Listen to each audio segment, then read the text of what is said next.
Stay hopeful. Stay hopeful. Stay hopeful. Stay hopeful.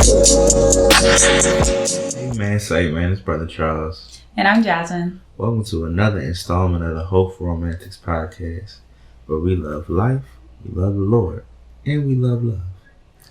This week, before we do anything, as I'm about to forget, let's go before the Lord. Father God, in the name of Jesus, we give you praise and honor, Lord, for the opportunity to present ourselves once again to the people. Allow us to say things that will inspire, allow people to receive what we're talking about, Lord, and allow us to be a blessing in more ways than one. In Jesus' name we pray. Amen. Amen. Amen. So, if you did not know, July is Minority Mental Health Awareness Month. So, of course, we wanted to talk about our personal journeys with mental health and kind of give you tips if you experience anything kind of similar to what we have experienced, and how our individual journeys in mental health have kind of affected our relationship or continue to affect our relationship. You should be in the bed, we chilling, we comfortable. Yes. Because we into the nitty gritty, you know what I'm saying? We ain't want to be all upright with it. I low-key like this setting, and I hope that we continue to do it. I'm tired. But we gonna talk to the people anyway. Yeah, this can be a very personal and emotional topic. So we definitely wanted to be comfortable so that you were comfortable, and just really share some of the not so good times and not so good lessons we've learned in being, or we're coming to a place where we're better. I would say personally, I'm in a much better mental space than previous years or previous seasons in my life.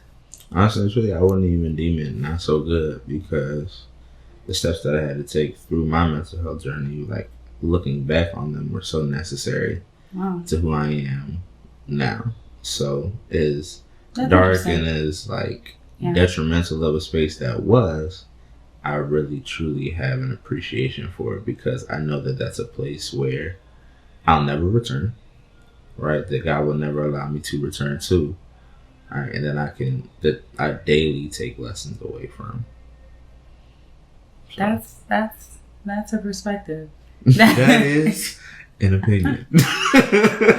No, I hear you. I hear that. And when you say it, I'm like, you're right. I do have a level of appreciation for my journey. But at the same time, there were definitely, I will call it some not so good times. So not so good seasons, not so good days. But I can see now that I'm outside of the storm, I could see, what lessons, what life lessons, what hard lessons I had to definitely learn from those experiences. For sure. So, do you want to go first? No, you're definitely going first. No, really. All right. Communication. It's one of the episodes. Where do I begin? So, I was always, it's crazy, I hope my mama watches this to get a better insight of who her son truly is. So I've always been an introverted individual, right? People will be like, what are you talking about? You're so funny and boisterous. Charismatic. Okay, tag it on. But I've always been someone who truly has always been fascinated, and I've always valued my own personal space and my own personal time. As many friends as I have, as close relationships as I have, I always appreciated the fact that I was me and I had me, right? So with that comes a level of social anxiety, right? That I really remember having from jump, as long as I've been out here.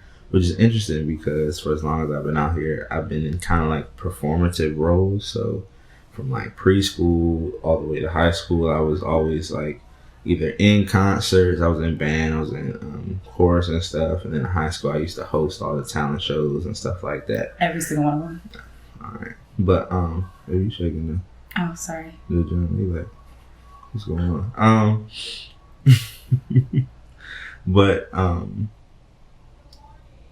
so I've always been introverted, and there's always been a level of social anxiety. But one thing that I think I've always kind of had a hard time maneuvering is how hyperactive of a mind I have.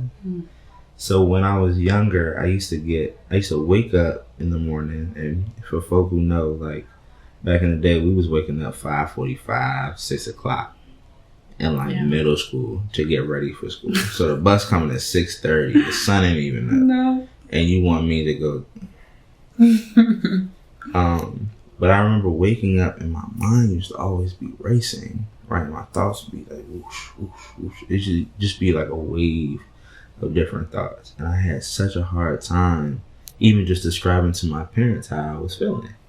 And I don't think it was like anxiety attacks per se, but I really think that was kind of the origin of me having a hard time getting my thoughts in order, right? And getting my emotions in order in connection to those thoughts. So that was as young as like, I want to say maybe 5th or 6th grade.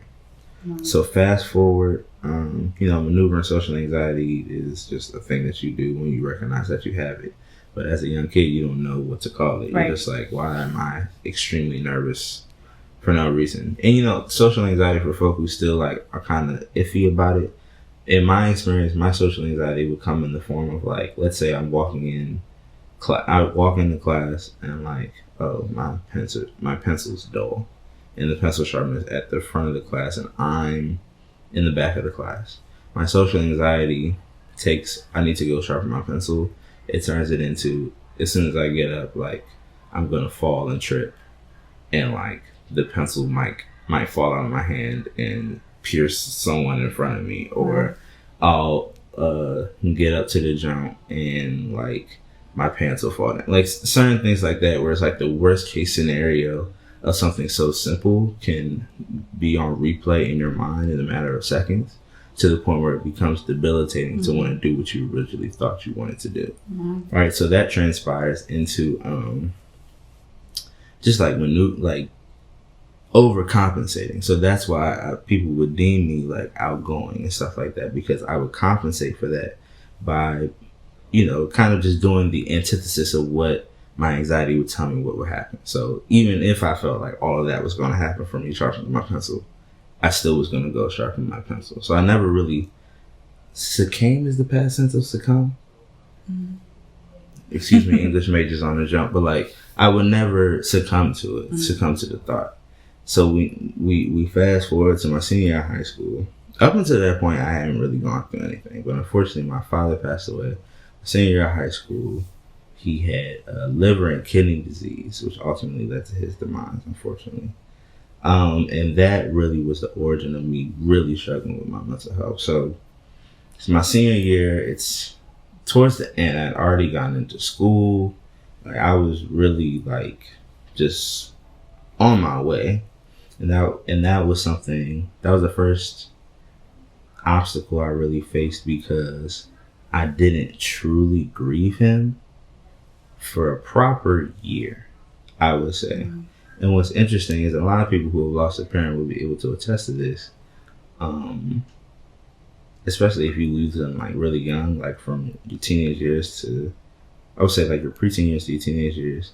Life doesn't slow down. If anything, it's picking up. It's March of my senior year of high school.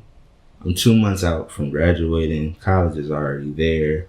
Like, my people's is like, excited about what's going on, but at the same time, like we're not giving ourselves time to really sit in what just happened. Right?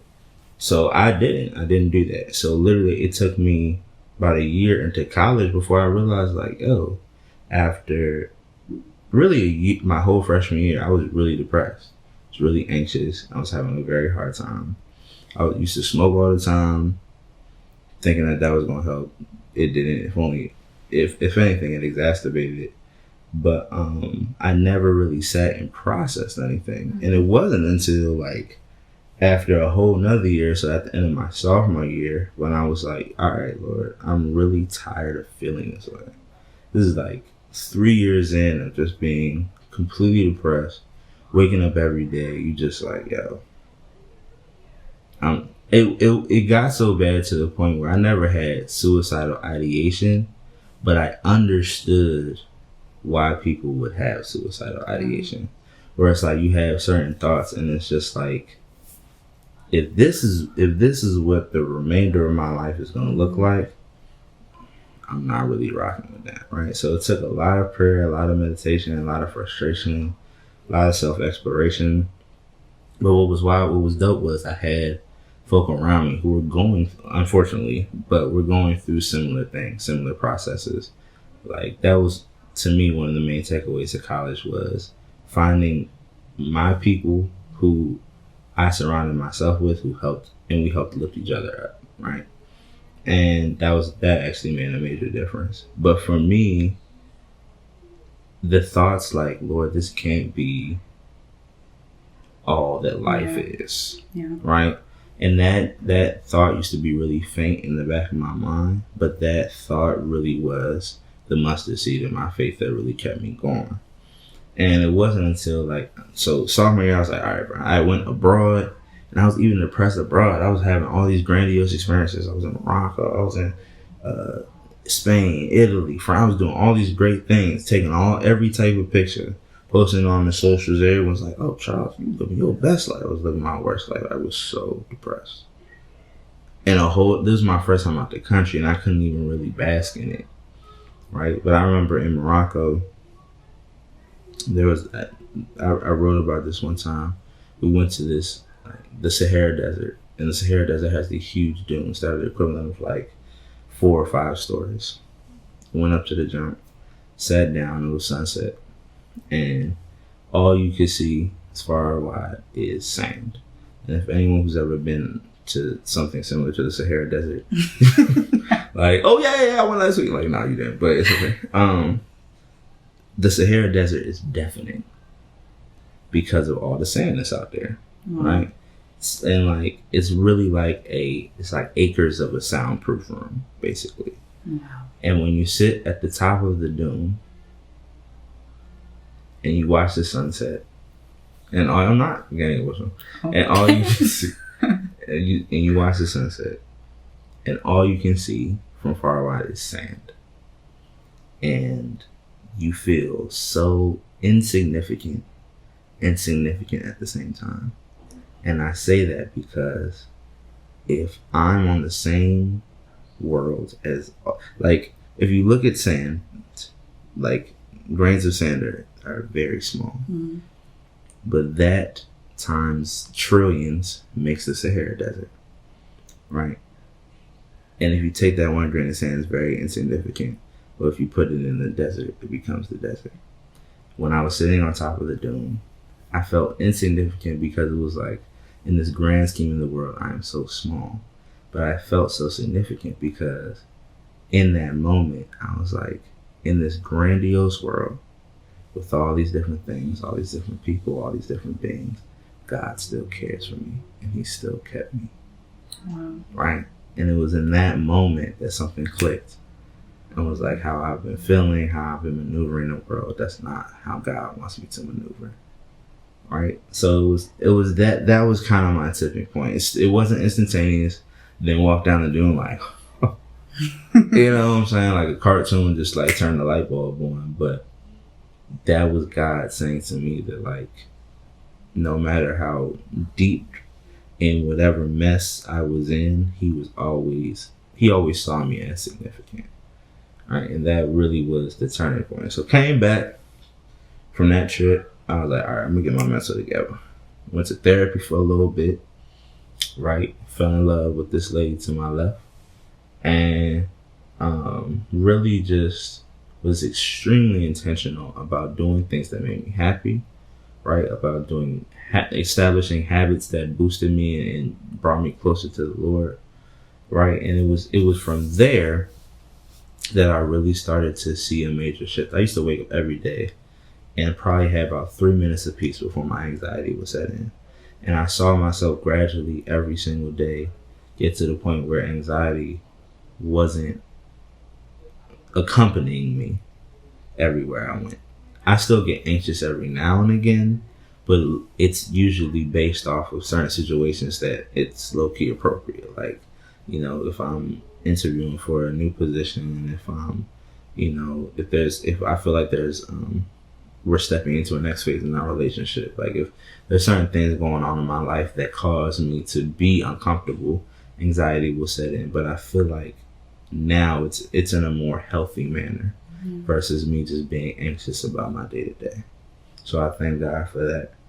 But I say all that to say, for folk who are still in the midst of, and let's not forget that right now folk are experiencing crazy levels of anxiety and depression just based off the state of the world. Yeah. Right? Black folk are out here anxious about stepping outside their house. Yeah. Everybody's out here anxious about the fact that our country doesn't know how to put a mask on. And as if that's a political stance. If you want to die on that hill, people already have. Yeah. So, I mean, saddle up. But there's so many things going on right now that that would cause and induce anxiety. And I want my story, what I've just told y'all, to really represent the fact that God is still in control. God can help us maintain. God can help us unravel what seems to be completely misconstrued and convoluted. He can make sense of what doesn't make sense. He can order things that are out of order. And my biggest issue as I was maneuvering was my thoughts were always out of order. My thoughts were so intrusive. And that was the thing that used to make me feel so debilitated and out of control. It's like, why is this thing up here that's supposed to be a company and like tied to who I am as a person? Why are there things entering it that negate who I am as a person, right? Yeah. And I need people to understand that your thoughts are simply like creations of the mind, right? But we're creations of we're remnants of our environment. We're remnants of our upbringings. Like all of these different things were implemented into you, the things that we've seen, the things that we've heard. It's not all God. That's the thing I had to remind myself, was those things that were coming out of my mind that were just either heinous or just rude to myself. That wasn't God speaking to me. That wasn't even my true self speaking to me. Those were remnants of the world around me and the enemy that wanted to see my demise. And how powerful would your demise be if it came from inside your own mind, right? Yeah. That's what's led to so many people really taking their life, because they felt themselves deteriorating from within, right? Because their own mind was their own enemy. And it took the Lord infiltrating that and letting me recognize that with Him, accompanying Him and allowing myself to have thoughts that were remnant of Him and what His Word says, that's what really boosted me to be in the position that I am now. So, giving praise and honor to God, from whom all blessings flow. I love you. I love you too. I'm proud of you. Thank you. Listen. You just kissed me on my nose. You saw that, yeah? I was trying to kiss you. It wasn't, we not trying to have no, not safe for work accounts. You might have to edit that out. I don't know how I put that look. What? You kissing me on the top of my jump. I don't know if people be like, but I said I was trying to kiss you on your cheek. But I turned this way though. Try again. See? All right. But yeah. A lot of people, I feel like a lot of people don't know that about me. They just think like I'm a funny guy, or I just be promoting all my businesses and that's it. But it's been a journey, and Jasmine Hill has been there for the better side of it. For sure. But what's wild is I don't think you recognize how impactful you were, because you came in at the origin of the better side. So, yeah. Can I ask you a question? For sure. So how do you think your anxiety affected your relationships? Oh, because that was definitely the first part that you said. No, you talking about like romantic relationships or just relationships in general? Or in general, you talked about how I'm guessing the relationship with your friends kind of helped you because they were also going through things. But just in general, besides that, how did it affect your relationship with your family? How did it affect your romantic relationships, or did it? I'll do familial, friend. Well, I'll couple familiar and friends because my friends really is my family. So. Oh, that's cute. For sure, those are my peoples. I was at school, like, I was very depressed in college, right, for the first half. Mm-hmm. Between being at a PWI and dealing with the ridiculousness that is collegiate white supremacy, between that and my own stuff, I used to be so angry, right? But it was just me, like, when it comes to my family, it was just me up there. Yeah. Like, my immediate family. Right? And I was calling my mom, like, once a week. And I wasn't telling my mom a lot of that stuff because, like, back then the main conversations were just about money. Where it's like, hey, like, you need this, blase, blase. Like, I'm cool this week, blase, blase. Like, that was really the main subject matter. And then my friends, a lot of us, like I said, were going through our own stuff. Because at the same time, a lot of what I was going through was me just coming into myself. Because when you go off to school, you have the opportunity to do so. Like, you realize, like, all right, who am I outside of my hometown context? Yeah. Who am I outside of my high school context? Because a lot of folk who go off to school were it people in high school, and like, let's see how you maintain. Or like, maybe whatever your high school experience was, your collegiate experience is something completely different. So how are you outside of that? Right. But also, like, how are you? Who are you? Who is this person called you? Yeah. Right. That question is asked of yourself daily in college, because you got to figure a lot of things out on your dolo. So my mental health was one of those things. Yeah. But when I would come home, and me and my mom would have more of a chance to debrief, and I would tell her, like, I remember my summer after my freshman year, had an internship that was going pretty well, but my anxiety was really bad, right? To the point where, like, I used to have to, like, dip off and just gather myself in the middle of the day. No one ever peeped anything, but I was having a very hard time, to the point where, you know, I was hesitant. I told my mom, like, yo, I'm really having a hard time with my mental. And my mother, God-fearing woman, tried her best to, like, understand where I was coming from. But I think, and this isn't a shot at my mom. She's a wonderful woman. Everyone knows Sister Hilda is it for me. I love that woman, one life itself. But what a lot of the saints get wrong is mental illness is like a test or something that can simply be, like, referenced by a verse, or she didn't, like, say pray it away. She's not like that, because she was the one who encouraged me to go to therapy, right? But she also said something along the lines of, like, anxiety can come from, like, God's call on your life, blase, blase. So that planted some thoughts in my mind that only kind of made my journey a little bit more difficult, because now I had to try to decipher what that truly meant, when in reality it didn't really hit anything on the mark. Right. But it was just what she took, trying her best to maneuver something that she wasn't really familiar with. From my experience, I don't know if my mother's truly struggled with mental illness in that capacity. So she was just speaking from what she knew. Right.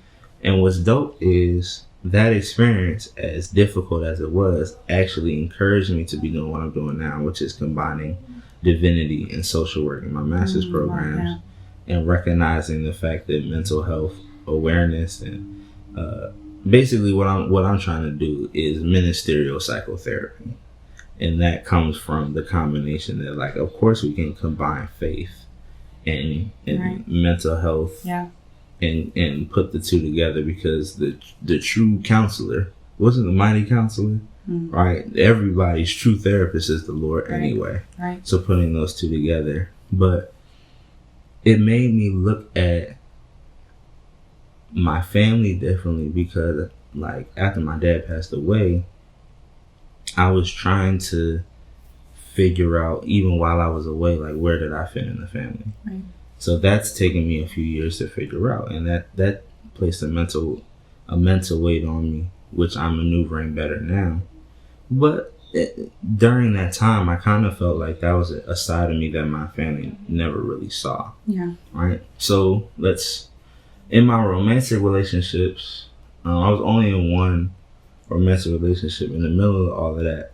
And I honestly think that who I was in that relationship was not my best self, not my most communicative self, not my most like happy self.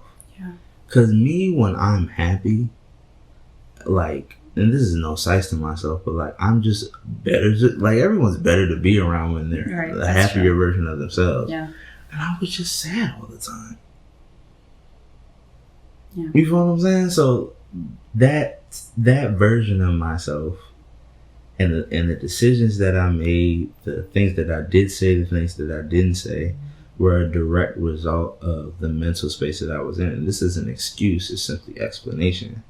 Right? Not to say that I intentionally like hurt anybody or anything like that.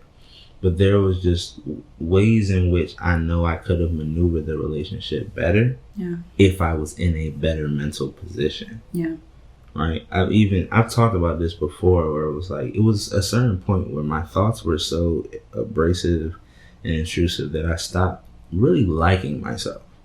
Because every day it was this mental battle. I was like, oh bro, you don't really feel like that. Like, nah, bro, that's not me. Like, okay, but like, so it got to the point where my mental put me in the position to where I was living in the antithesis, right? Where I was if you're constantly trying to negate who you are, you get confused as to who you are, and you get mad at that version of yourself that you're always trying to combat.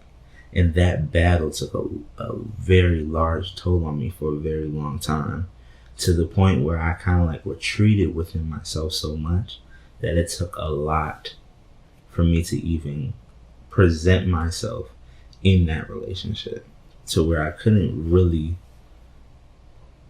wasn't in a good relationship with myself. So what business did I have being in a relationship with somebody else? Wow. So after that, was a jam. And there was different elements of the relationship to where that it wasn't a good relationship as a whole. So me exiting the relationship was a good opportunity for me to really work on the relationship that I had with myself, with the relationship that I had with the Father, right? And then once I kind of started the process of getting realigned, that's when things started to get better.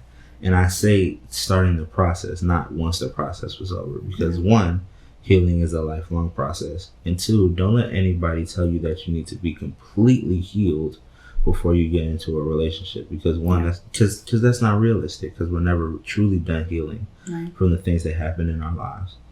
And who's to say that you are undeserving just because you haven't figured yourself all the way out of a loving relationship?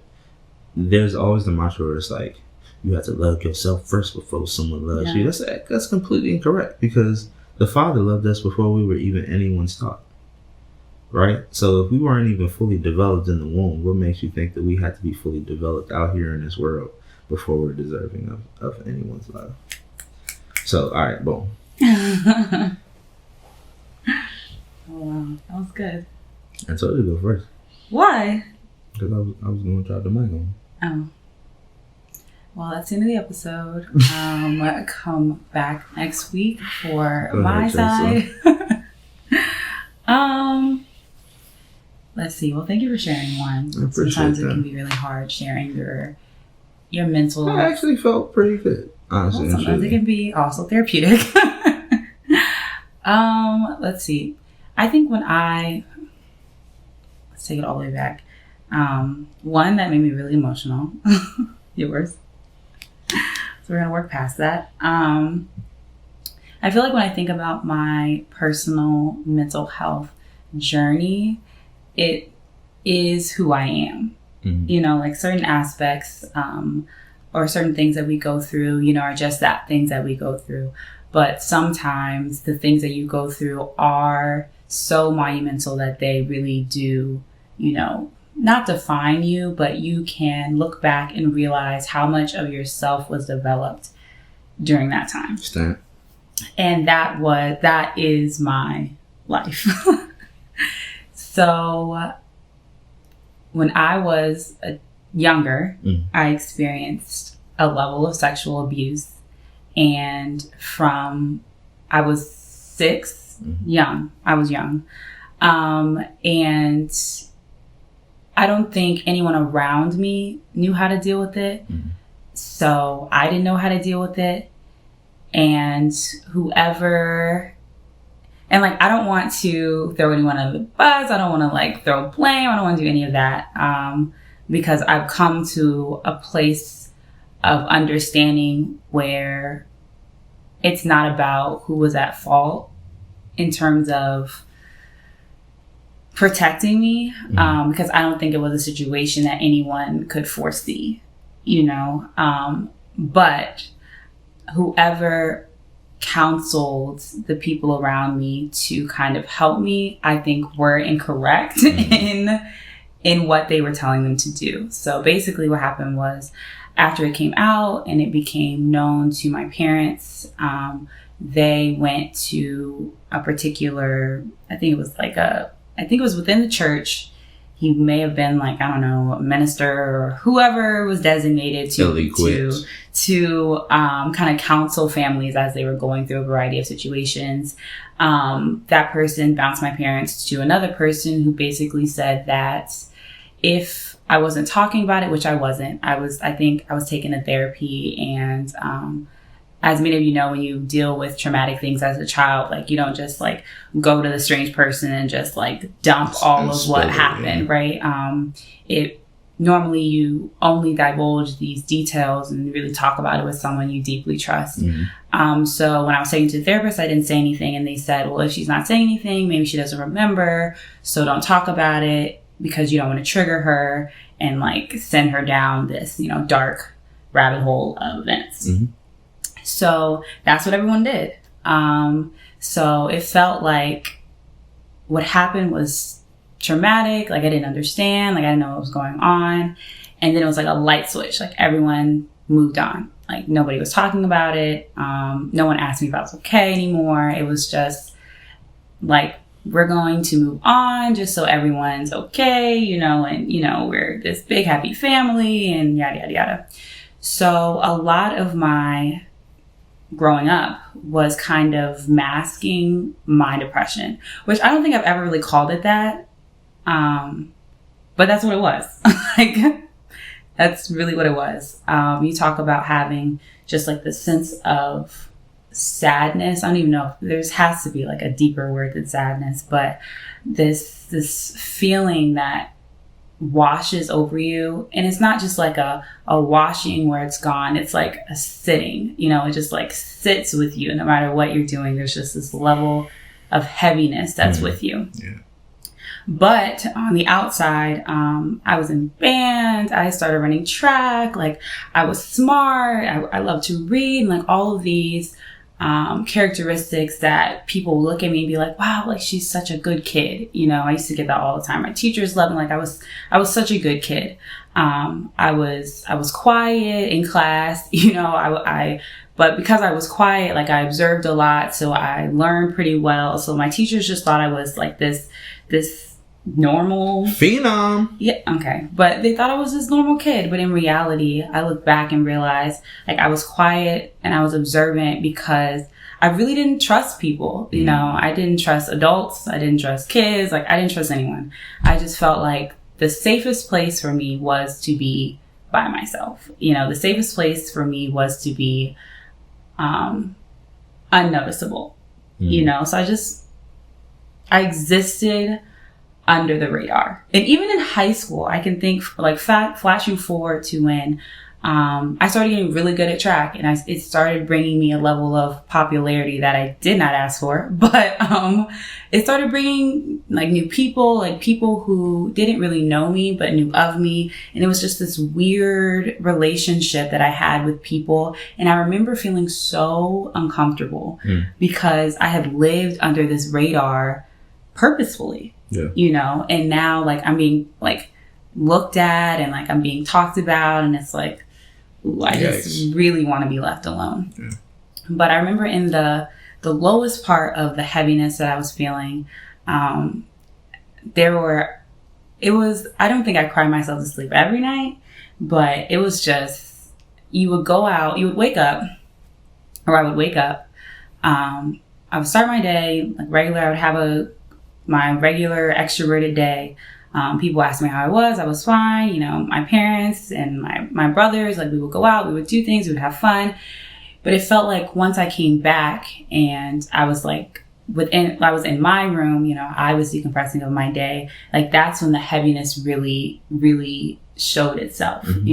That's when I was able to think about, wow, I had this great day and yet I feel so sad, yet I feel so unsafe. That was the main thing. I think throughout my childhood, I just felt unsafe. Regardless of who was with me, whether it was my parents or my brothers or whoever, there was just this level of safety I didn't have.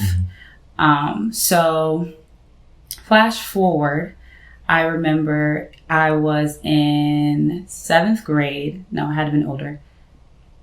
Whatever year I was. We were cleaning the room on Saturday morning.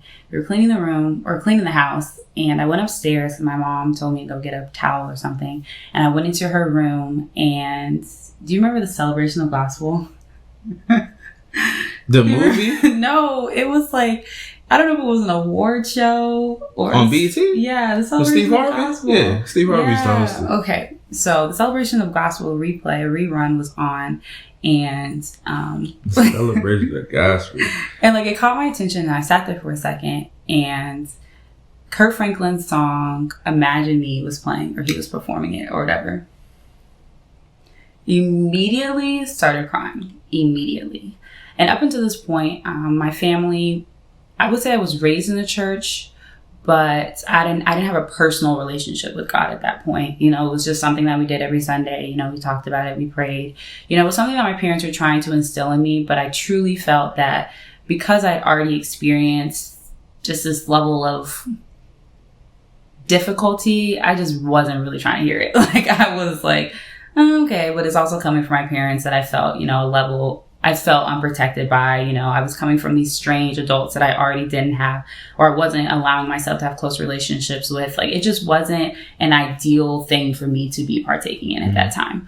But I sat there, I cried, and I listened to what he was saying. And in that moment, I was tired of feeling heavy. Yeah.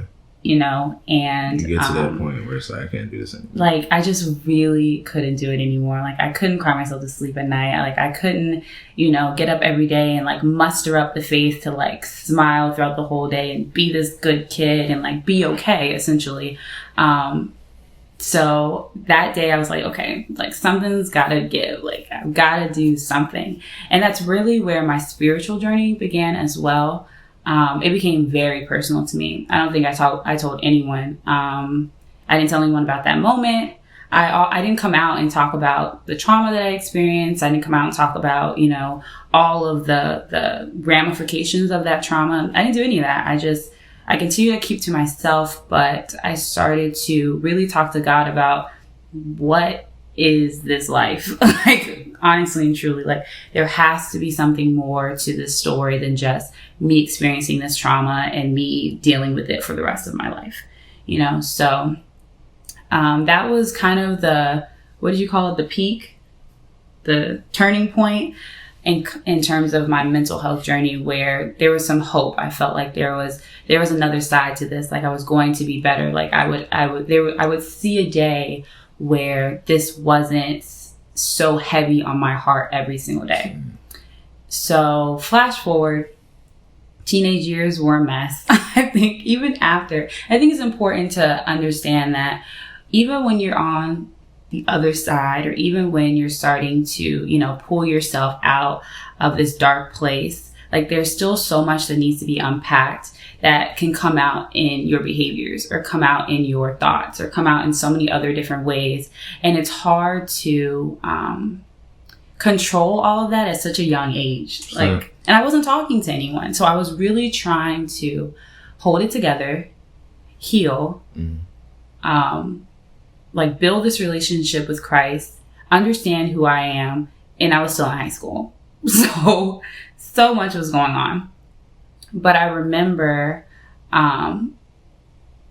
just doing anything. In high school, I was just out here doing the absolute most. But in reality, I didn't feel like I had, even though I still found this new hope, I hadn't come to the place where I had forgiven a lot of people. So I still didn't trust those people. So when they were saying, Jasmine, don't do this, I was like, well, who are you to tell me I can't do it? So I was just out here. And it didn't take until probably in college, probably my freshman year, where I was away from those people. Like I was away from everyone who was associated with that traumatic event, where I was able to kind of define who I wanted to be. You know, it wasn't rebelling against them. You know, it wasn't going against what they were saying just because I could. It wasn't, you know, like faking it because they were around. It wasn't pretending to be okay. Like it was, who did I want to be? What kind of person did I want to be? You know, and that's when I really felt like the majority of my healing came from, was just being in my own space where I was able to explore myself, and I was able to really pinpoint, you know, for the rest of my life, you know, what I wanted to feel, like what I wanted to experience. So it's been a journey, and even though I feel like I am in the phase of healing, it's hard. Like it is hard. It's not one of those things where you just stop forgetting, you know, or it's one of those things where, you know, I forgave that person, so now we're good. Like I have to continually forgive a lot of people in my life. Like I'll forgive them and I feel like I'm in a good place, and they'll do something. I'll be like, see, that's why, you know, I never really trusted you. But no, it's a process, you know, and sometimes I retreat back to my old ways and back to my old mindsets and back to my old, you know, defense mechanisms, really. And as I continue to get older, I realize that those things don't really go away. You know, like I don't think I'm ever going to be fully cured. Like, you know, yeah, fully. Well, maybe, I don't know. I do believe in like radical healing, and I do believe that that's a very real thing. But I feel like for me, part of what drives me to do what I want to do in the future, and help the people I want to help in the future, comes with how hard it is to be a survivor of traumatic events, you know, and it keeps me grounded to know that it's not, and I'm not going to get to the day where like I'm fully healed, you know, like it's going to take time. And with that, like, I know I need to help those who are experiencing similar things, because it's harder when you do it alone. You know, it can feel impossible when you're doing it alone. It can feel like it's never going to end when you're doing it alone. So I've seen the silver lining, but that doesn't make what I experienced any easier. You know, that's why I said, like, I can look back and think about the lessons I had to learn through it. And, you know, I don't know, I guess just the lessons that I had to learn, but that doesn't mean, or doesn't make those not so good days any better. You know, it was still hard. It was still hurtful, and it still can carry a lot of pain. So yeah, that was a lot. How you feeling now? So maneuvering. That's the thing. It takes time. Ebbs and flows. So same question. You talked about like family wise, but how did your mental affect you in your romantic relationship? I think for a long time I had no business in relationships. I was 14 when I really had my first relationship. Before that, it wasn't really anything. There were no like little middle school 14, kisses. That don't count really before 14. That's right. It's middle school before 14, essentially. It was my freshman year, the summer after my freshman year. And the relationship just went 0 from 100 real fast. And looking back on it, that person was probably the first person that I trusted. And with that, all bets were off. That I would do anything, like so outside of myself in that relationship. But like when you haven't healed from a traumatic event, and you carry the level of, or when you carry the feeling of not being safe and not being able to trust those that you should be able to trust, i.e. your family and your parents and things like that. When you get to a place where you do trust someone, it feels so refreshing because it's something you've lacked for so long. This happened when I was 6 years old. This person came along when I was 14. That's so many years of being closed off, so many years of not trusting someone. So when I did, I ran with it. Yeah.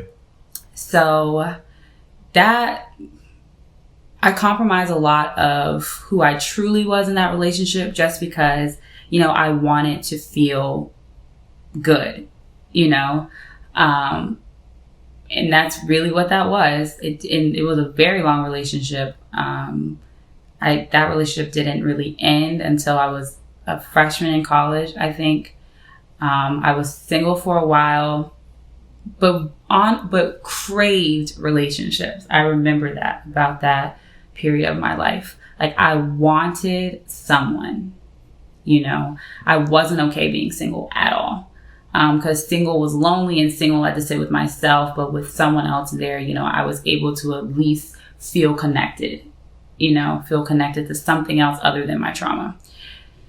So then, let's see, what happened after that? There were some situationships here and there. I've really only had like 3 relationships in my life. 3 like actual, I'm dating you, you're dating me relationships. And I feel like right before we started, very similar to Charles's story, I was able to really sit with God and discover who I was in him. And who I was kind of called to be and who I was meant to be and who he was kind of molding me to be. And all of that came right before Charles. So when Charles came into my life, it was kind of a confirmation of what God had been saying my life was going to look like. Charles added so much joy and peace, and it was just a healthy level where I wasn't depending on him to, make me feel safe. I felt safe with who I was.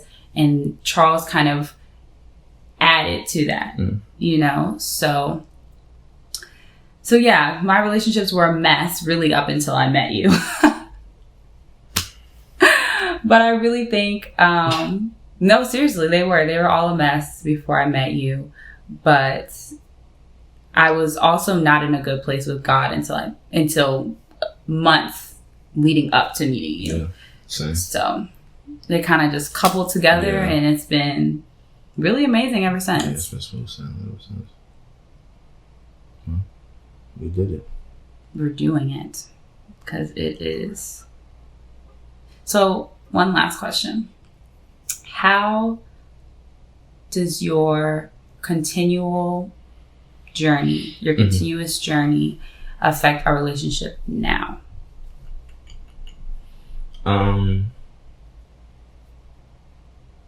Oh, man. So, I have always noticed, like, we're 3 years in. We just celebrated our 3rd year anniversary. Yeah. It's a long time. It is. Right? We've changed a lot. We've grown a lot. We're in 2 completely different positions than where we were when we first started. Like, I was a junior, she was a senior. Like, wet behind the ears, all that. Yeah. We've had some ups, some downs in life, but our relationship has always remained really strong. Yeah. So I think for me, my mental, I don't know. I feel like I love the beauty of the fact that I have differentiation of emotions now. I can say, I'm sad today. I'm mad today. I'm happy today. I'm chilling today. When I was really down bad, all of those things were convoluted, right? But now the differentiation of my emotions allows me to maneuver our relationship well, right? Because if I was still in this convoluted, messed up place, I wouldn't be able to love you as well. Yeah. Right, on the days where I'm feeling bad. Yeah. Right? Because it's hard to love somebody when you're just trying to maneuver the fact that, like, there are some good points in my day, but, like, there's always this over-looming negativity, right?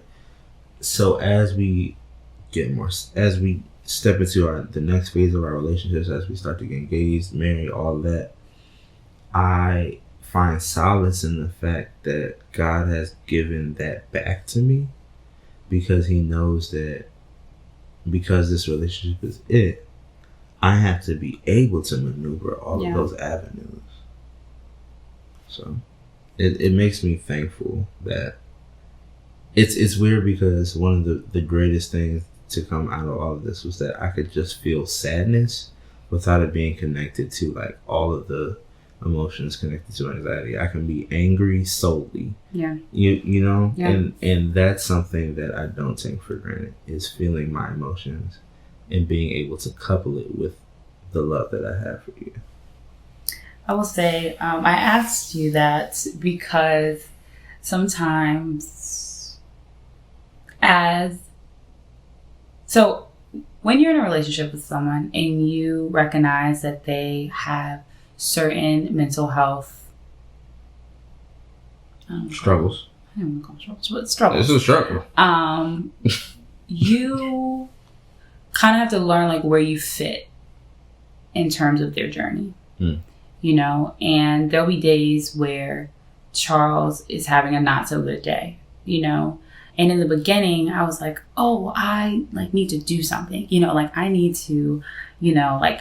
I remember one time she, like, sent me, like, a care package on a day where I just wasn't feeling good. I was like, thank you, but please don't ever do this. But I felt like I needed to do something, you know. I felt like there needed to be a gesture, or there needed to be something that would, I guess, like, pull him out of this feeling. No, really, because you don't want to see your person sad. You know, you don't want to see your person dealing with these really heavy things. You know, like, you want them to be okay.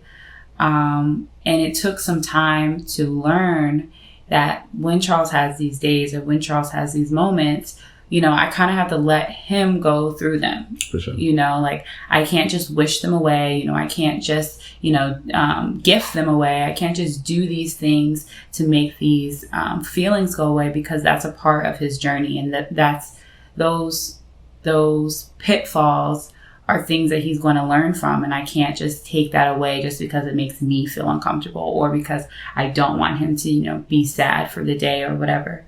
So being with someone who has those struggles, you know, it can be hard to kind of find your place, but it's extremely important to ask your partner what they need if you can do something, you know. Charles is a unique person in that he didn't, but that doesn't mean that people with anxiety don't. You know, you have to really continue to try to be there the best way you can, but in a way that supports them, you know, in a way that they feel like, you know, I'm thankful for this, and it doesn't become like, now I know when I'm sad, I can't tell Jasmine because I know she's gonna, you know, it's not about you. It's about you supporting your partner in the best way that you can. That's the biggest thing. Because I know for a fact, when you've experienced abuse and when it's tied to sex, or I would say emotions, but like a lot of abuse. It's a sexual variety. But it is unimaginable the feelings that come after it. Like, it's very hard to explain. Like, it's not just one thing, you know. Like, you can be doing something for so long and be like, why do I do this? And then you trace it back, and it's something like deeply rooted in this level of hurt, you know. And I know being with someone, well, I can imagine, because I'm the person who like deals with the drama, or has lived through the drama, but I can imagine it being hard. Like, there are times where You always say that, but it's really not. Well, I know there are times where I have to tell Charles, like, this is just something I'm still dealing with, and it's not you, it's me. You know, it's not anything that you're doing. It's not, you know, this isn't saying that what you're doing isn't appreciated, but there have been things where Charles will, we'll give an example. We talked about love languages long time ago, and one of Charles's love languages is physical touch. I love that about Charles most of the time.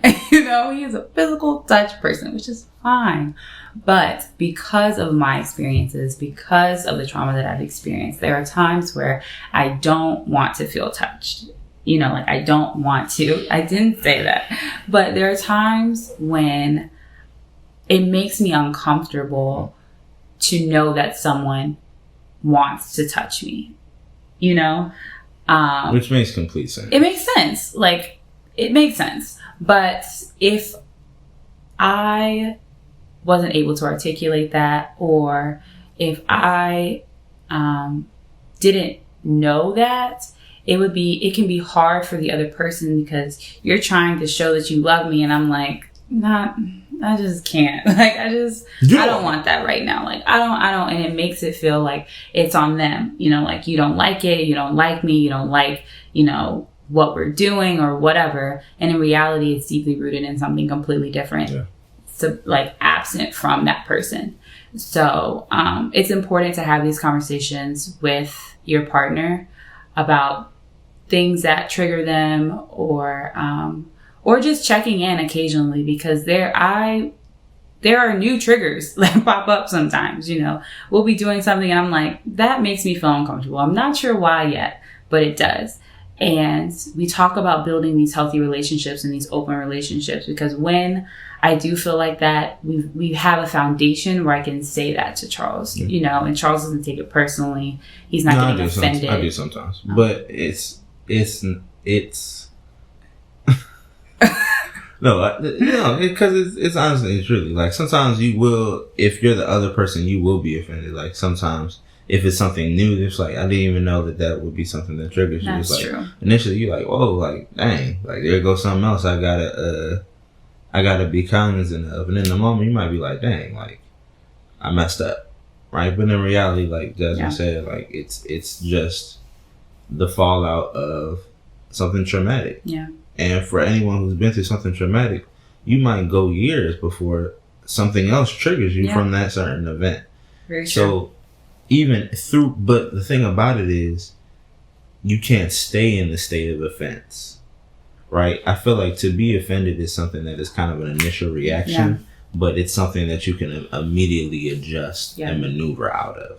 And that's really how I've learned to maintain in this relationship is, even in the state of offense, be offended for a hot second, process it, but then recognize the fact that it's bigger than you. It's so much bigger than your offense, right? And if you truly love this person, you'll learn to bob and weave.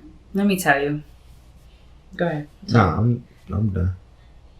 If you are in a relationship with a person who is not willing to bob and weave, to adjust and adapt, especially if you have been honest about, or if you've just been open, if you have tried to share your level of mental health struggle and this person is not listening, is not adjusting, is not being compassionate, or trying to make you feel bad for expressing yourself, get out. I have been there. Of all the things I'm talking about now, this is the one thing that's going to make me really emotional. Like Lakeith said, get out. Get out. I have been there. This was before you, of course it was before you, but I've been very open. And I remember this one time I was very open. I explained, like, I'm uncomfortable doing this because of this. And really, like, it was very detailed. Like, I was like, this is a non-negotiable. And I told him what it was rooted in. Mm-hmm.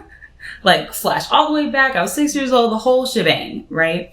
And I remember there was a second and he was like, oh, bet, like, don't even worry about it. Like, won't even be an issue, yada, yada, yada.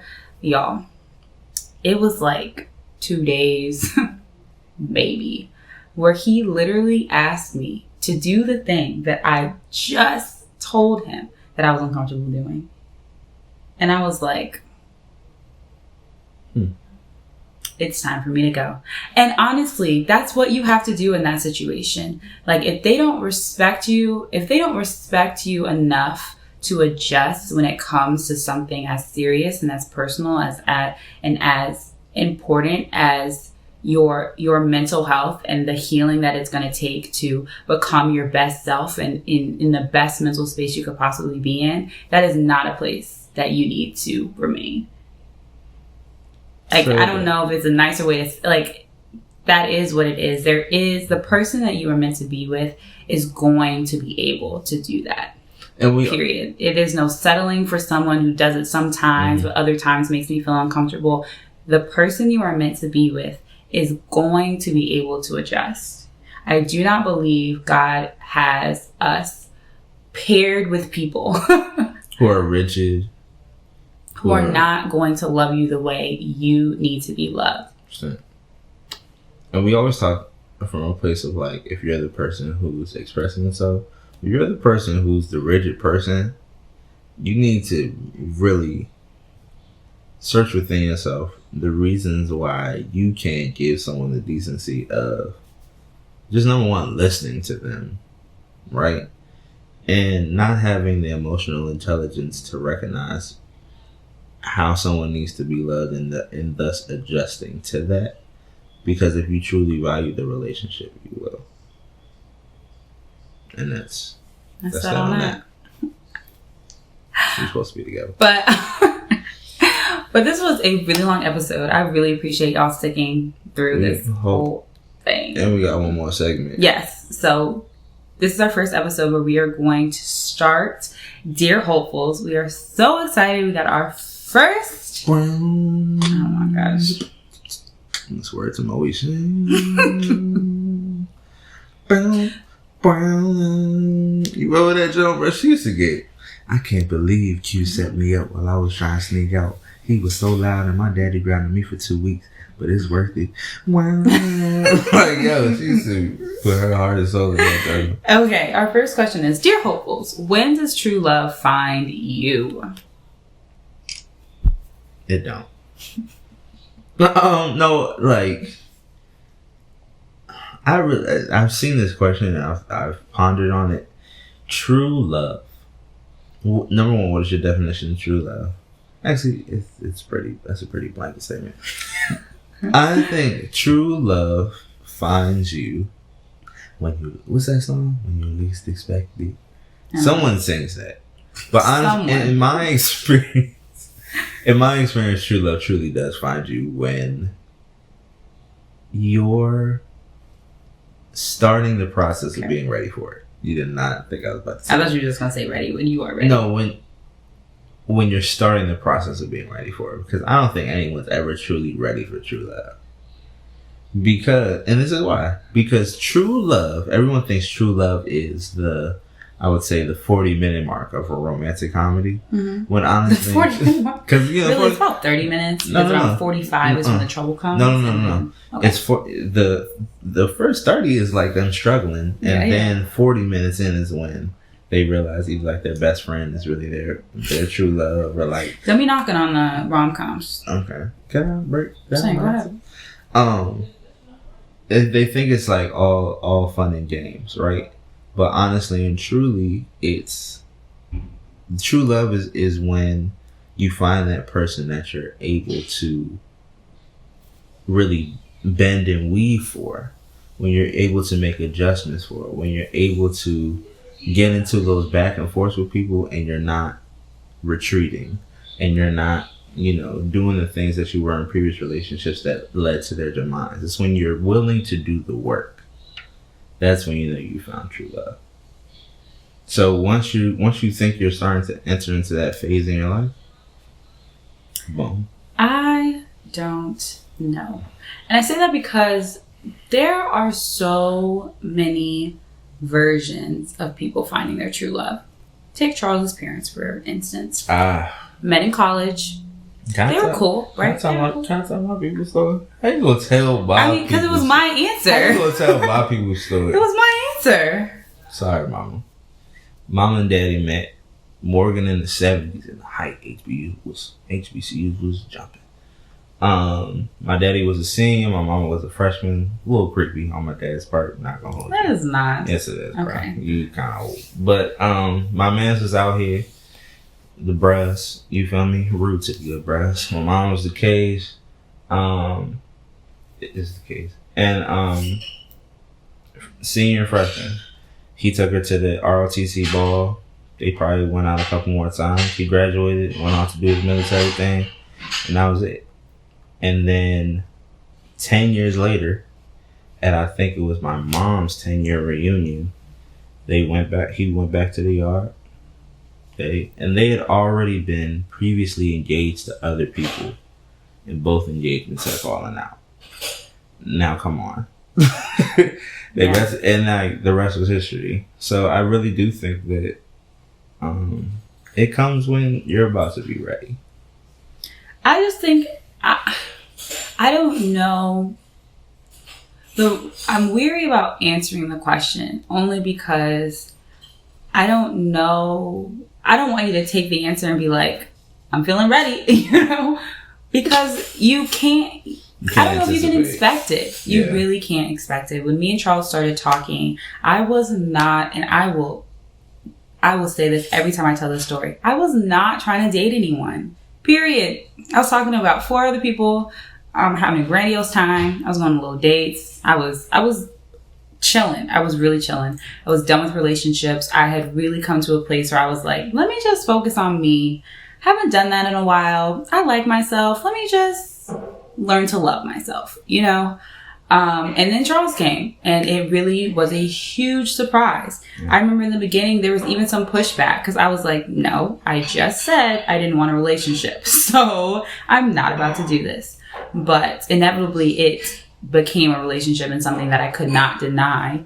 But I wasn't expecting it at all. I don't know. And I don't think I was in a place where I thought I was ready for a relationship either. You know, I just was chilling. I was working on myself. I was going into my senior year. I had goals. I had things to do.